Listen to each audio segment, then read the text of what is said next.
Le socialisme bientôt rangé à l'écomusée, comme d'autres traditions bressanes oubliées. Élection après élection, on pourrait se le demander.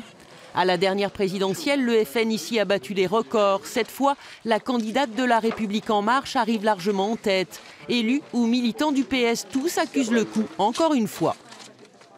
Tous les partis traditionnels, visiblement, sont en train de s'écrouler et on vote pour une affiche, ce qui est pour moi assez inquiétant. On donne un chèque en blanc à Macron en lui donnant tous les pouvoirs et je trouve ça lamentable, enfin inquiétant.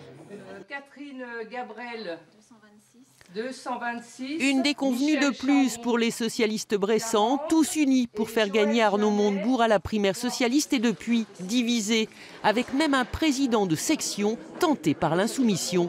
Si je prends la table, je viens de dépouiller, je ne peux pas dire que j'ai été bien suivi, mais c'est pas grave. Par contre, la leçon qu'il y a à avoir là, apparemment, je ne sais pas les autres tables, mais là, Cécile Intermédiaire est en grande difficulté.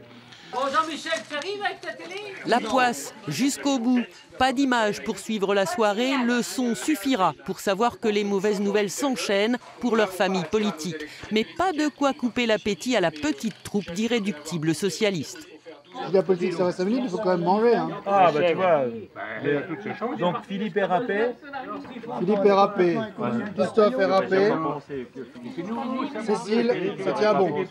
Cécile Intermédiaire a plutôt bien résisté en Bresse, dans le Tour du Joie, sur le Chélenais. Donc ça, c'est quand même plutôt rassurant sur la première partie de soirée où les candidats hors sol, c'était la crainte. Hein. Pour rebondir sur ce qu'a dit Denis, on est un peu rassuré, quoi, parce qu'on pense que Cécile peut y arriver. Quand on voit tous nos autres copains des autres circos, de Châlons, de Autun, qui ne sont pas au deuxième tour, ça nous inquiète beaucoup. À la fin de la soirée, plus de division ni d'état d'âme. Les militants bressans soutiendront tous la députée sortante.